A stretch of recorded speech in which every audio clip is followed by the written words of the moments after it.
Welcome to the Heart Rate Variability Podcast. Each week we talk about heart rate variability and how it can be used to improve your overall health and wellness. Please consider the information in this podcast for your informational use and not medical advice. Please see your medical provider to apply any of the strategies outlined in this episode. Heart Rate Variability Podcast is a production of Optimal LLC and Optimal HRV. Check us out at optimalhrv.com. Please enjoy the show. Welcome, friends, to the Heart Rate Variability Podcast. I am here with a very special guest today, Dr. Erik Peper. Dr. Peper is one in our kind of pioneer series of world experts on the topic of heart rate variability, biofeedback. I met Dr. Peper at a conference, just seemed to want to get in his orbit as there was some brilliance going around at the AAPB conference. So I feel incredibly humbled and honored, Dr. Peper, to have you on as a guest and talk about your journey. I'm looking at the Pepper Perspective, your blog, and I'm looking at the first one of being November 2011 as the first post, and it may even go earlier than that. So I know there's a million things we could talk about, but I'm really excited to talk about your journey and sort of what got you interested in this field and just sort of where it's taken you. So before I jump in there, I'd love just to give yourself a quick introduction to our audience. Well, first of all, it's very hard at this point to speak because this reminds me going to a funeral where, everybody gives these nice presentations about the person who just passed away, and yet no one is saying anything except compliments, and yet we all know about the reality. Anyway, I am Erik Peper, as you introduced me well. I teach at San Francisco State in a great program on holistic health, Institute of Holistic Health Studies, which we have done for many years, which really, I think, symbolizes in many ways what I really enjoy and explore. And that is really strategies by which people can mobilize their own health.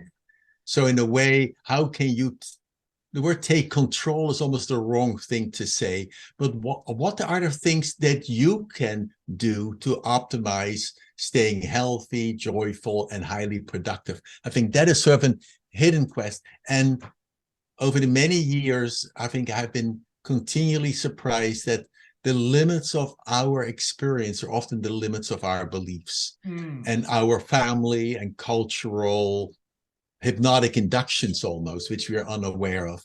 And so I've been very fortunate for many years to have been exposed to, have experienced unusual people who have had really remarkable voluntary control that goes all the way back initially to when I was in New York, when I was there in 1970, about 1971 at NYU for a moment. And we were exposed to a person who stuck skewers through his body, and claimed not to do it with pain. So we asked him to come to the lab. We monitored him.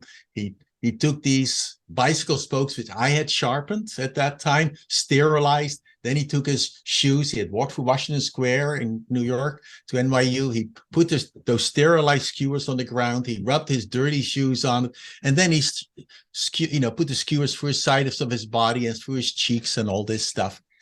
And we had to record his brainwave activity, and he said he had no pain. He pulled it out. It didn't bleed. Well, you don't expect much bleeding with puncture wounds anyway. Yeah. But still, but his subjective experience matched his physiology.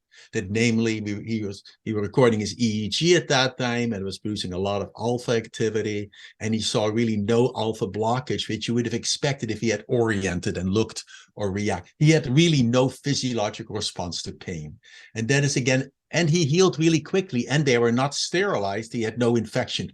I am not recommending doing anything like that, but still, it's a kind of saying maybe there are more boundaries. So I've continually have been exposed to people like that. They include a yogi we worked with, Kawakami from Japan, who stuck skewers through his body, and that was the observation with breathing. He taught me more than anything about breathing in that sense. Because what he did is when he put the skewer through First, he had no fear. So it's not just physiological, it's mental anticipation. What most of us forget is that when we think something, we imagine something, it really does change the body. Every thought, every feeling has well, by definition, the feeling has a corresponding body activity. We forget equally that body changes change our thoughts and feelings. And that is really what Elmer Green pointed out many, many years ago in the psychophysiological principle. That has been probably a basis of my world. And so it's always this mind, body are not separate. They have always been interconnected. They're really the same thing, like the elephant. I can feel the nose, the trunk, or the foot. It depends where you look.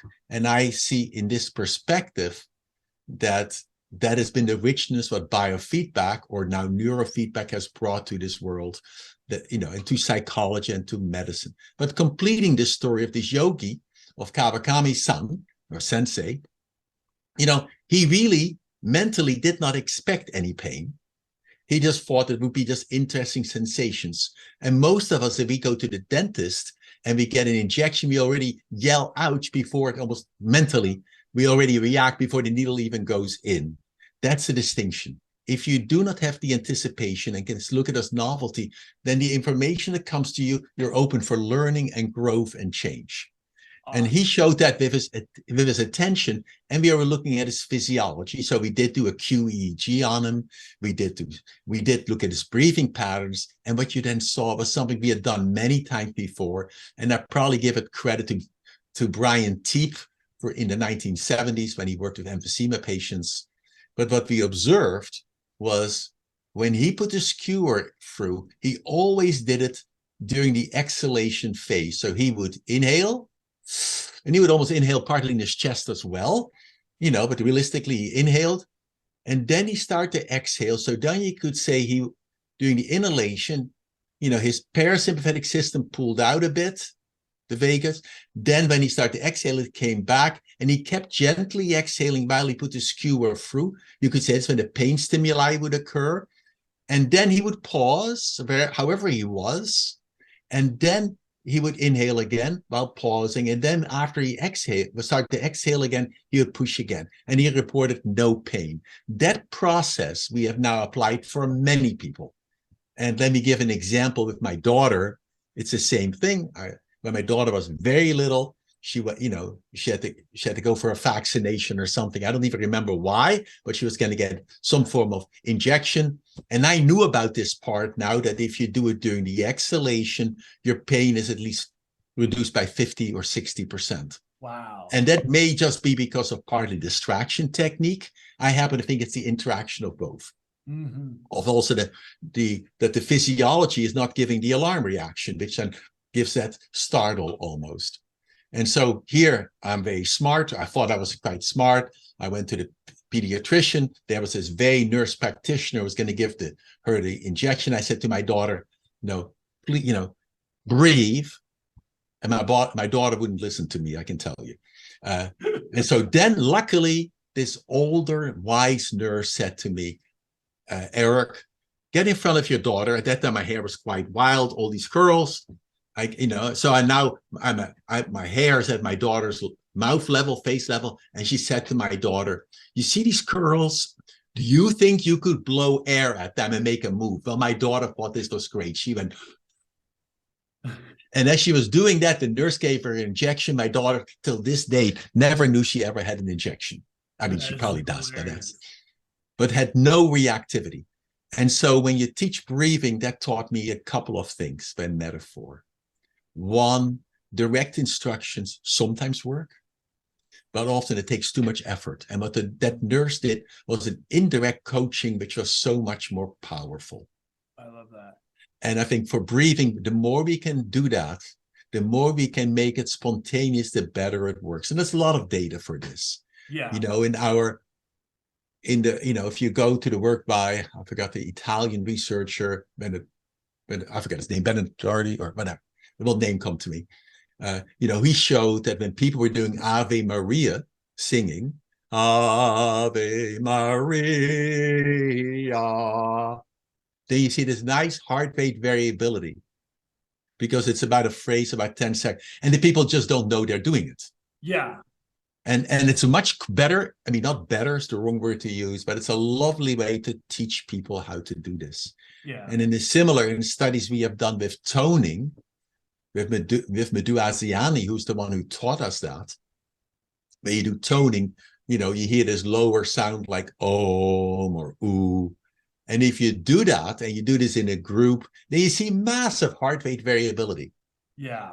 Because you do this, you're not thinking about breathing, you just think about making this sound, you feel this vibration in your lower abdomen or chest where you're feeling it, and then you really evoke it more. And to me, you think the actual thought of like maybe a typical breathing practice may actually take away some of those benefits, that if we can do that more covertly. Interesting. Yeah, I think that data, we have published that data with Asiani. It's very nice. You see this massive difference. Yeah. You compare it to mindfulness, and you see that during we're doing meditations, whatever they are, there's much less heart rate variability.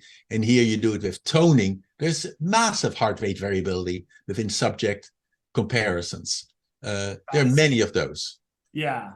So I gotta ask, because I find, as I entered my career as a counseling psychology student, a mental health counselor, I was fascinated with technology that was sort of hitting in the late 90s, which wasn't really great at the time unless you had a lot of money. But I was always fascinated. And I have to ask, is you sort of sound like a very fascinating introduction to this, with people scaring themselves. But like, what brought you to looking at the technology side of this, knowing that in the 70s, where I started all this in the 90s. Yeah, I started this in 1967. Yes. So I'm trying to think about what technology you would have even had back then. Totally different, you know, and yet the concepts are not different. Right. And so this was really, when I was a first year graduate student, I got intrigued. I saw a researcher on television for 5 minutes, Thomas Mulholland, who was doing brain research, kind of feedback at that point, but it was it was more a cybernetic model of runaway systems. So I was intrigued. I took my scooter to the lab. He was at the VA, and he was a remarkable researcher and person. And he gave me a pile of reprints, which I didn't understand, about ocular motor, visual attention, and all that kind of stuff, and EEG. And I read them, and I still didn't understand. I went back, and eventually, after a while, he said I could play. Literally, I would almost say the word "play" in the lab. So I then I volunteered in the lab, and very quickly, they taught me EEG. They taught me how to do the biofeedback. That was mainly recording the EEG from the back of the head, and then the signal was analyzed, and then the subject would sit in a soundproof, light-proof room, totally. And then depending what the EEG did, they would get either visual displays or whatever. So we're studying ways by which you could understand the visual attention system. And it was clear that if you recorded from the back of the head, to be very simplistically, when you converge your eyes and accommodate alpha at that point, blocks, inhibits. If you diverge your eyes, it's almost like this far distance look, then alpha would reappear. So when you're giving efferent motor commands, alpha seems to block. If you stop giving efferent motor commands from the cortex, it would increase. So we did this. We did many different studies. It's a different kind of approach. I got intrigued in this. And then we had many different subjects. And then whenever I had a subject and I did not I looked at their EEG and they respond in different ways, I would always do one thing, which maybe psychophysiologists weren't always doing.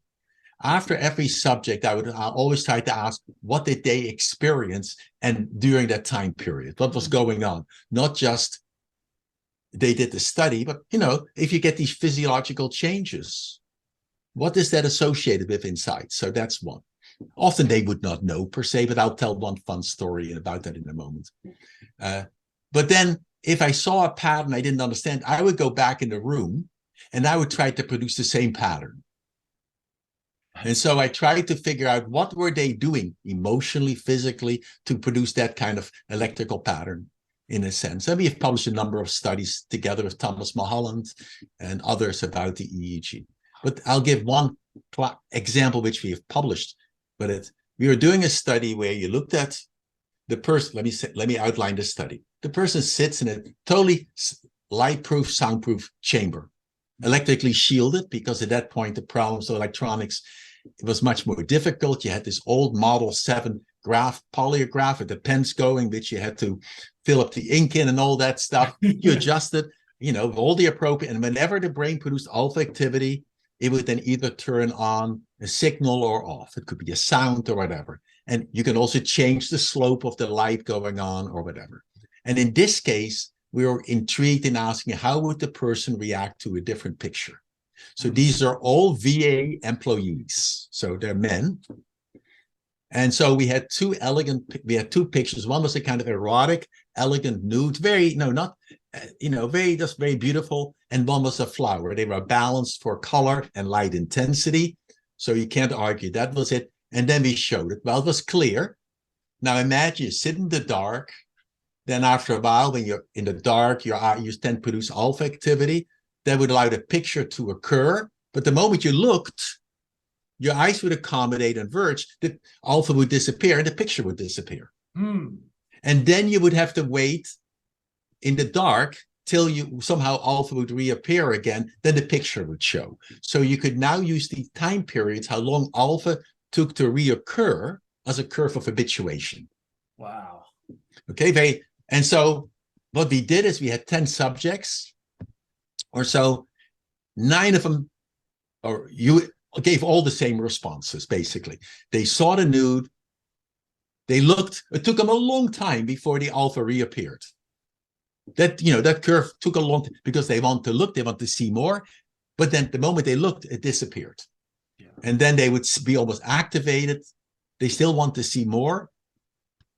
On the other hand, when they saw the flower, it was, very quickly. They saw the flower, they couldn't care less, and the moment they couldn't care less, looking almost, they stopped paying visual attention, alpha reappeared. Okay, so you could look at that as a kind of capturing the internal interest. Yeah. That was very interesting. We had one subject who did the inverse. And then you could say in normal data, makes no difference because 90% success rate is remarkable, right? It's a probability of more than 0.01. It's basically right of doing it. So we never had to do anything more. But I was always intrigued in what makes people different. Yeah. And so then I asked him, and it worked out. This is, it's hard to believe. This was a man, he had just come back from his honeymoon. To Hawaii. He was probably satiated with nudes. I shouldn't say that. And his hobby at the same time was horticulture, and he didn't know what plant it was. So he kept looking at that flower, trying to figure out, what is it? And that taught me the importance of individual difference. Yeah. So when I always think of research, it isn't just that you want to look at the average. What is, to me, is much more important are who are the people who are most successful and who are the least successful. In almost all studies, there are some people who show remarkable positive changes and some where they should be showing changes, they don't. Yeah. And to me, that's what much of statistics eliminates. Because almost all studies show the mean, but clinically, that is not as useful at times. Yeah. Anyway, that is a side note. Let me go back to breathing for a moment. All because right. I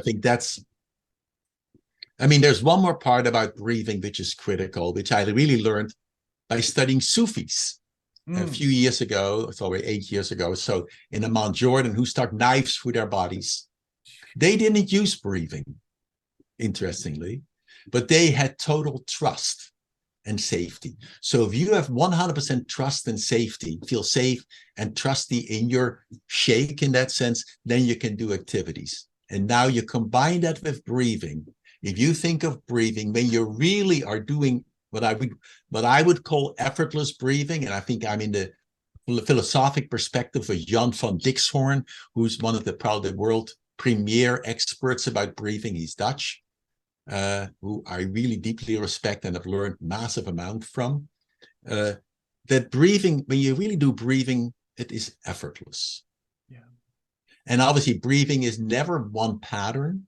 It is always depends upon your mental and physical, emotional state. So flexibility in breathing is the other major component. But if I'm looking for restoration, for regeneration, which is often when people think of slower, what I'll call effortless breathing, then what you see is that you need to allow the abdomen to widen almost. Yeah. And that means you have to let the abdomen relax in a certain way, the muscles. But if you think about it, when we get fearful or defensive, the automatic biological response is to tighten the abdomen slightly to protect yourself. That shifts you often to slightly more thoracic breathing. Yeah. And so in order to really do effortless breathing, I think you really want to be able to allow you want to have such trust that you can make yourself be open in a certain way and deeply relax and lower. And what you see when people do tasks or work often, then they really unknowingly tend to shift to slightly faster breathing and slightly more in their chest, which you'll see people working at the computer. Yeah. Because when I am stressed, I work at the computer, I start leaning forward. When I lean forward, I have to breathe more in my chest. I have no choice about that because I'm constricting my abdomen. I start breathing a bit shallow, and then I also may get neck and shoulder pain. And, for any of you intrigued in that, we did a book recently, which is called Tech Stress, How Technology is Hijacking Our Lives, Strategies for Coping and Pragmatic Ergonomics. I think, that has lots of stuff about the breathing in it and other things. But that can be applied, these concepts, to at the computer, as I think about it. But breathing it's intriguing. Then the final, I am not even persuaded that having maximum HRV is always the best. There's no data for that. But talk about that. That's fascinating. So why wouldn't talk about that? I'm fascinated. Well, the reason I say that is because when I look at subjects, sometimes the highest HRV we tend to get if I have someone inhale in their chest and then exhale. Then you get slightly higher. If you breathe somewhat lower, then we see, slightly less. You still see very good HRV, but you see a little bit less min-max differences. Interesting. Well, we don't have systematic studies. I've observed that with students a number of times. I'm not going to say that works for. And the other part, conceptually, I think breathing should always be variable. Yeah. Well, it's interesting. I've asked a few people, and so I got to ask you this question because it's something I have no research to back up, but I just found it useful as a student of Qigong. One of the things is Taoist breathing. So there's the Buddhist breathing, which is probably right aligned with most of the mainstream belly breathing. Extend the belly on the inhale. Probably how we would teach people to breathe healthy. But then there's like the Taoist breathing, which reverses qi in this system of belief. But there's the inhale of the chest. And I found that I just started this and then got COVID for the first time. And this is what got me really interested in this. And because I'd not did any breathing in my chest for years, because you're always told not to, it was so weak. And so I just started this practice because I was like, well, I got to exercise these muscles, and my ribs would kind of like pop in and out. Like it was like, so like I hadn't used these part of my lungs in so long. And then I got COVID again, and I felt like, and who knows, there could be a lot of variables, but I had that strength in there. So you're the first person I've ever heard that has like, I'm a fan of chest breathing just with like my morning kind of practice. The key, I think, is what you're saying is, which the error we make, from my perspective, is breathing depends upon task performance. Yeah. And breathing should be adaptable. If you cannot chest breathe, you're sick. Right. If you can only belly breathe, you're sick from my perspective. The key is, if I have to think of, and breathing depends really, do you want to be activated or do you want to be quiet? Do you want to use time to restore, or do you want to energize? And they really are different. Yeah. And I think we forget that the challenge, what has happened, I think, with the work most of us do, is that we have so many people who are stressed. Yeah.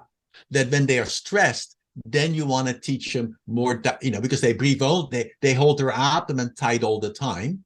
Right. And I would say that's the category of anybody who almost has GI distress, anybody who is, I would say, quickly emotionally sensitive and feels other emotions strongly. They tend to tighten this up.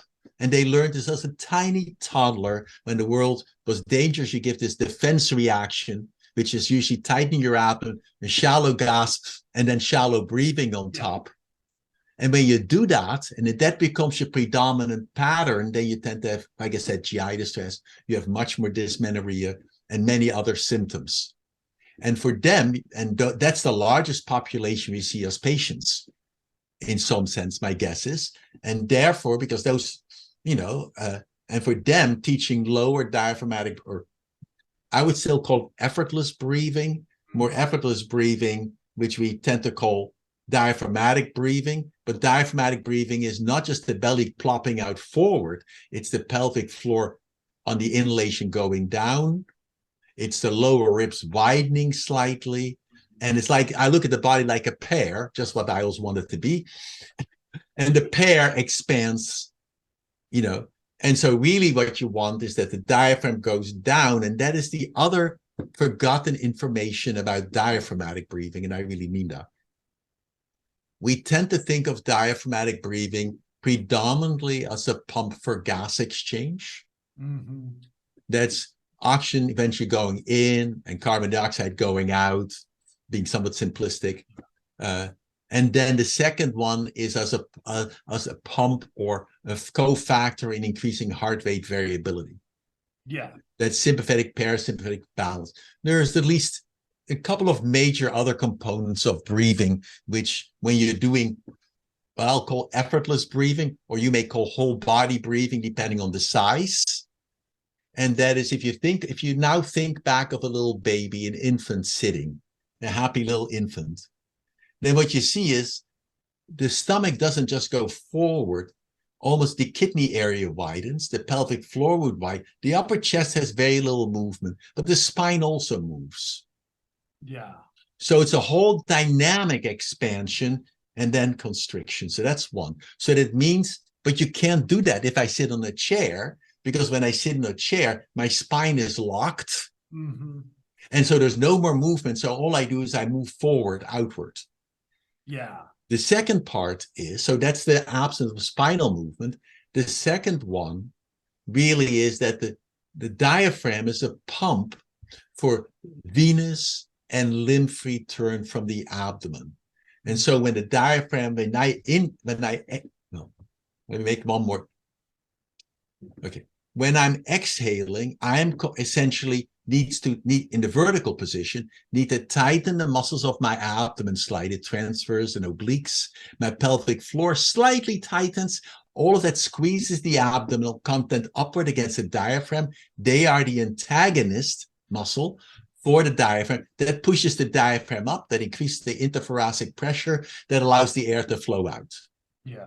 Then when I inhale, I don't need a diaphragm, in fact, for inhalation in the vertical position, because all I need to do is relax my abdominal wall muscles, relax the pelvic floor, the liquid content in my abdomen, which is all the organs, gravity pulls it down, that pulls the diaphragm down, reducing the interthoracic air pressure, allowing the air to come in. So in the vertical position, inhalation, when you're doing effortless breathing, takes no effort. Fascinating. And what that does, it acts as a pump in the abdomen. And so during the exhalation phase, the veins are slightly squeezed, the lymphs are squeezed, the fluids are during the inhalation phase, it relaxes, allows them to fill, so it increases circulation. And when people are starting to practice, heart rate variability, which is usually occurring when you're breathing about 6 breaths a minute, and somewhat slowly, that often they experience barbarismus, or these noises in their abdomen. And And that is because finally, and think of it in a very simplistic way, which a phrase I really borrowed or adapted from Sampolsky from Stanford. Yeah. You know, when you think about it, you know, when you see a dangerous animal, when you're in danger, your body gives a defense reaction, which really means it's mobilizing itself for fight and flight, for survival. At that moment, why should you digest food? Why should you boost your immune system? Why should you regenerate yourself when you become someone else's lunch? Yeah. Yeah. And so that's where the combination of this slower, effortless breathing and being safe is critical. Yeah. Fascinating.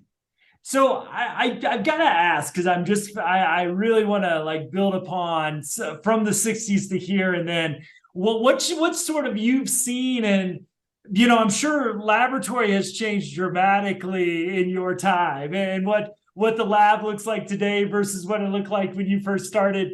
Probably very different, but measuring probably some of the same actual stuff. I just kind of wonder, what are maybe some of the surprises that you've discovered along the way? Like what were some of those? You've already mentioned some of the epiphanies, but just like in the span of your career, what are some of the things that just like, wow? No, I think the most surprising part, not surprising to me in a sense, has been that we keep rediscovering the wheel in a different way. It's I don't mean it in a derogatory way at all. No. But the concepts are not that different. So we just reframe them differently.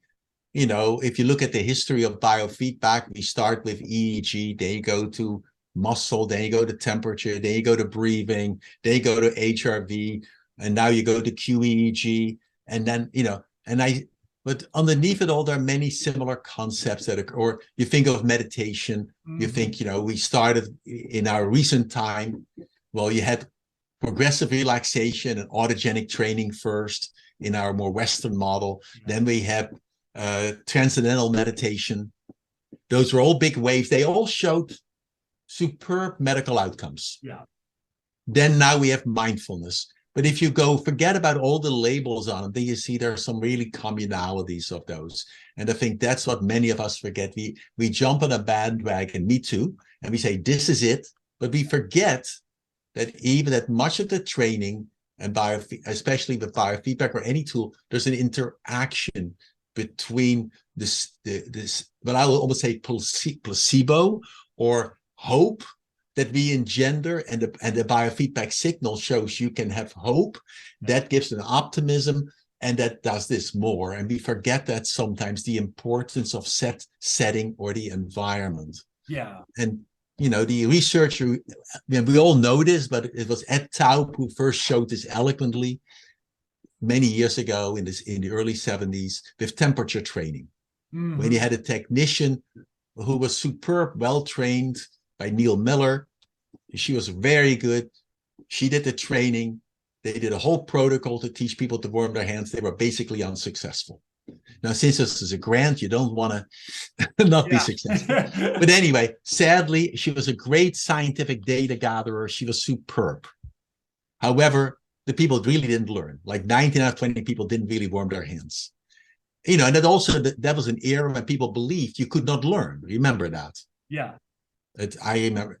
I was, you know, then the young woman got married and left, very much to Ed Taub's disappointment, so far I know, because she was so great technically. He got a college student to be the next lab technician. She did it. They then revamped the whole protocol, all the procedures, because she did it. And she got like 19 out of 20 people to warm their hands instead, very quickly. Then they slowly unpeeled the whole protocol, went back to the original. They were still successful. And part of the reason is he realized was that the second technician, although she's supposed to stand behind the person, give the instructions, warm your hands or whatever, you know, she would always go to the side of them. She would even have lunch and dinner with them because they're really her friends. Yeah. So the people felt safe. So we have that interaction. You have to ask yourself in physiology, what is the direction of the signal? When does it work best? Under which emotional states? And if you want to breathe, if you want your stomach to relax, and so you're almost more in a vulnerable position, although it could be a position of strength, then you need to feel safe. Yeah. And if you don't feel safe, then it's going to be hard to learn some of these skills like HRV and all this. You can do it mechanically, but really it's just harder to do because they demand a decrease of sympathetic arousal and an increase of parasympathetic arousal. Well, and I love that this is the second time talking about that safety has come up in our conversation, because one of the things I think I'm so fascinated with how we can access, how we can improve. I mean, that's why my fascination with every word you say about the breath is we get access to that autonomic nervous system, where mostly it's autonomic. So we don't, it's operating in the background. But I love that, like, through your work, as my work with folks who've experienced severe trauma, and a lot of them have never or have had trust and safety taken away from them. So, it's such a lack there, but that, setting where, if you're lucky enough to, as I say, privileged enough to have friends that you just laugh with, that you can be that vulnerable with.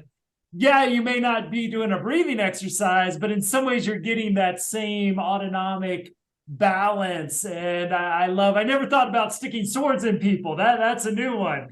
But I love that that's come up twice in our conversation now in real measurable ways. Well, here you come to another part, which is part of how we look at physiology. I'm lucky in the sense that I've often recorded multi-channel recordings. And so I can see the recording on the screen and I can see both. And I mainly use, when I look at heart rate, I use BVP, or, the photoplethysmograph from the finger. I often use the thumb because if the finger is too small, the sensor falls out or whatever. And the thumb is usually warmer, so you get a little better signal. But by looking at that, you get two measures. And that, I think, has been the forgotten measure, which is much more at times important.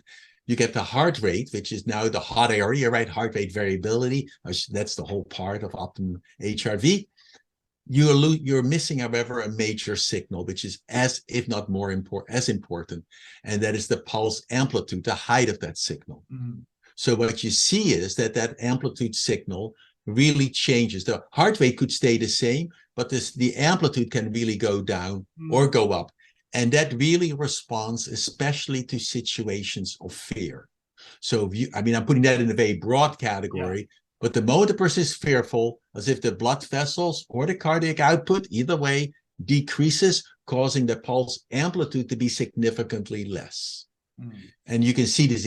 And so every time there's this, well, let me put it if you look at the pulse amplitude, it varies inversely usually to the HRV.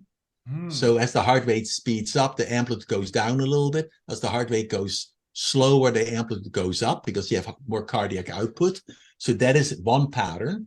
But the second one is the vasomotor pattern, where you see that the amplitude really reduces. And so when you work with people of PTSD, you can see that if they're happy, then the amplitude can be quite high. And then they touch that memory and they get captured, then the pulse amplitude just drops and may stay down for 20 minutes. And that's also the work by my colleague Yuval Oded out of Israel. And we are both persuaded that this measure is extremely important, and in psychotherapy, if you want to use it that way, can be almost more predictive and useful than even the heart rate variability, because you can literally see the signal dropping and then you can ask, what just happened? Oh, I just thought of something. Yeah.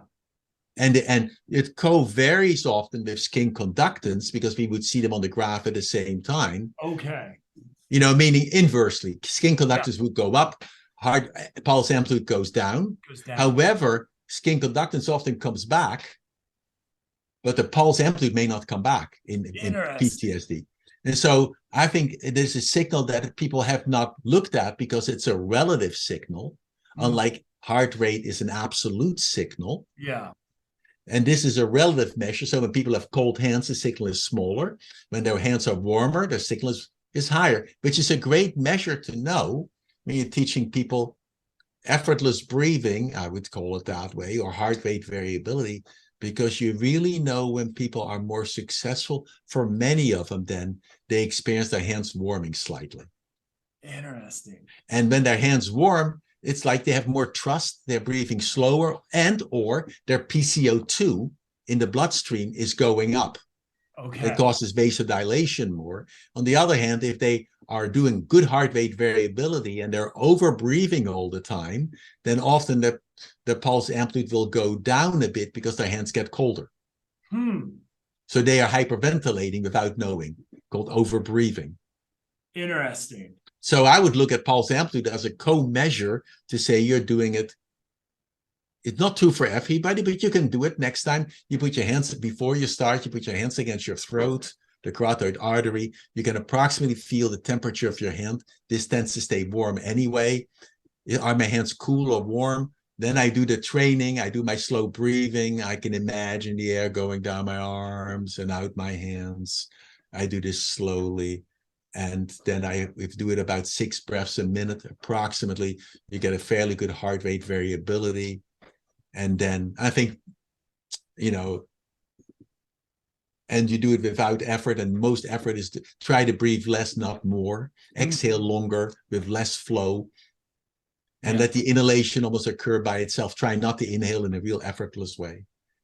And do that. And then you can use some imagery techniques to keep the mind busy. And then you can think of the air flowing down your legs and stuff like this. So, and if you focus your attention on your lower abdomen or legs, your breath will almost always automatically slow down. If you focus your attention on your chest or head, the breathing rate will go up.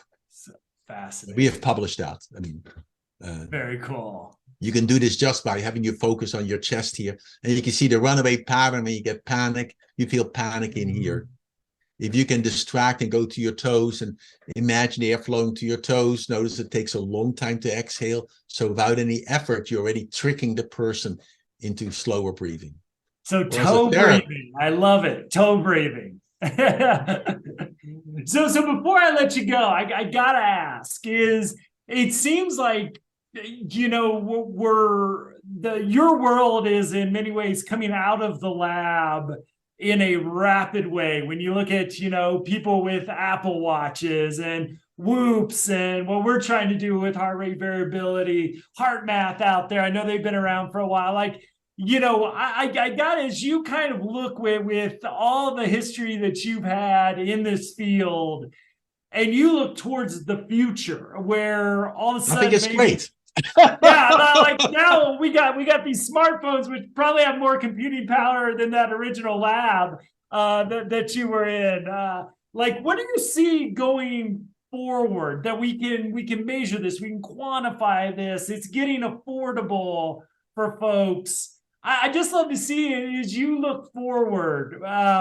What do you see, you know, 5-10 years out? Where do you see the world now that it's coming into your realm? Where do you see us going? The ideal way is where the challenge for all of us is that we may know, but we don't always act. Okay, I think that's one. Knowing and doing is totally different. Yeah. Changing your life. So we really are in this system. And so if we can make patterns where our whole family can do pieces like this together, it's great. I think the most important part in the future is we'll have more wearables. It's clear that some versions of wearables is you want to have feedback, which is non-invasive. You want to have monitoring that you're unaware of, but can give you a signal, hey, here you can improve. There could be ways by which the feedback can be given. It helps you to breathe differently. So, for example, it's a work by Paris. You know, you can use a vibrator and the skin, for example. And so each time it's time to inhale, the vibration on the skin would remind you on your abdomen or something like this. Those are the kind of measures where nobody would know that's occurring and it would automatically start triggering. So that would be one. But I also see that we need to embed much more in a broader perspective. It isn't just breathing. It is breathing, you know, your breathing pattern or the physiological effect of breathing will depend also on your dietary factors. Yeah. So if you are hypoglycemic and you overbreathe, you can trigger an epileptic seizure. if your glucose is very low. If you have very high glucose at that moment, you can do any kind of breathing, that will not occur. And so we underestimate how much we are part of a larger system, and breathing is one piece. So hopefully we'll learn to become more aware of those interactions in that. But I look at a future where we use more wearables, but it's also an educational process. But let me give an example of the work we did, which we also wrote up in our book, and how to be healthy at the computer. We all know we should be healthy at the computer, right? Yes. Let's be honest. Now we have been talking for about 40 minutes or so, and we have just done the one thing which is really unhealthy, which has just been sitting the whole time. And so how do I make my world such that I interact, and those are the kind of messages we want to do. And how can we make it so our culture around us and our environment support our health? And that, and that to me is the biggest challenge. So it's the interaction between using wearables or getting feedback signals of self, which increases awareness. Mm-hmm. However, you have to tell a story for people that it's meaningful. Yeah. And it's by storytelling. So what is a story that breathing is more useful? It's challenging because people don't come to breathe. They come because they have a headache. They come because they have, shortness of breath. They come because they want to perform better in sports. And those are the stories we do. Mm-hmm. And then at work, how can I interrupt myself? So just for a moment, just stand up for a sec. And now just sort of jump up and down. And as you, inhale as you reach up, and then let it drop. And then inhale as you, again, and really move, bounce up and down. Good enough. And now sort of shake all over. And now imagine, put your hand on your stomach. And now just for a moment, exhale first. Don't inhale first. And as you inhale, feel your anus relaxing, feel your pelvic bones widen, feel this kind of whole big balloon filling. You're getting bigger. And it's almost what you could imagine. Put your hands on your hips for a moment, or slightly above it. And now exhale again with your fingers just inside the hips. You can feel, I'm going to way exaggerate, you can feel these muscles tightening as they're squeezing the abdomen. That lets the air flow out. Now feel them relaxing. Now pull your hands away from your abdomen as if the abdomen gets even bigger. And now that the hands come back again as you exhale. And now once more, wiggle around, shake your shoulders. And now just sit again. I love it. And now just ask yourself, did you feel a little more alert? Do you feel more quiet and yet more alert at the same time? Yeah, absolutely. So notice health is always the alternation between excitation and regeneration. Oh. And what we haven't learned yet, at least I haven't, is to listen to myself well enough. The way I initially did this over the last few years, we used feedback devices, which we use for people at the computer as well, to put on our spine. And so every time I slouched, it would vibrate on me and it would remind me to sit up. And it's that kind of how we can use feedback. If I have to use too much equipment, it takes effort to use it. That's including for therapists. We get really excited and then it goes in the closet. Yeah. So that is, I think the future looks, I'm very optimistic that we have a lot of potential, that people can do many more things than we think, and that the limits of our experience are the limits of our beliefs. And that we can do a lot to improve our health. However, we are not in total control of it. Yeah. It's delusional. We are embedded in a much larger system that is from genetics to epigenetics to culture, environment. And so best what we can do is aim at that piece we have control over and focus on that. That includes mind, body, and I would say even spirit. Awesome. Well, you dropped like 6 bombs of knowledge there in that last minute. So I'm going to go back and listen to that over and over again. But Dr. Peper, I really appreciate your time. I just want to open up an invitation. I know we have a lot more of your expertise. We barely scratched the surface. So love to have you back at any time to dig deeper into these topics. So But before we go, let's the name of the book again is. The book is called Tech Stress: How Technology is Hijacking Our Lives, Strategies for Coping, and Pragmatic Ergonomics. It really covers many of the topics we discussed today. It's really made for people because we all work at the digital computer, our cell phones, and how to understand our evolutionary perspective, how we have now almost misused ourselves in a way from an evolutionary perspective. And it teaches really strategies by which you can optimize your health and be healthier.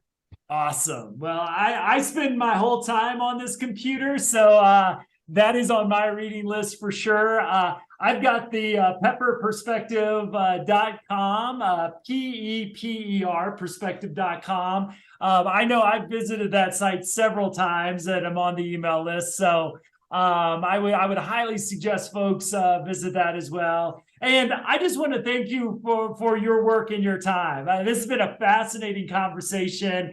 I just feel so privileged speaking to folks like you as somebody who just got totally obsessed with this field and trying to bring it into different places. The fact that folks like you exist and have this passion, it just gives such a strong foundation as the technology gets more and more exciting and accessible. We have decades of research in which to really hopefully help a lot of people and help ourselves with all the great work you've done. So I just want to thank you for all of that. Well, thank you, Matt, for both the very generosity of inviting me, and hopefully that one or two of the concepts are useful for the listeners. On that note, thanks. Thank you. And we'll put show notes so you have all those links on optimalhrv.com. Thank you, everybody. Have a great day.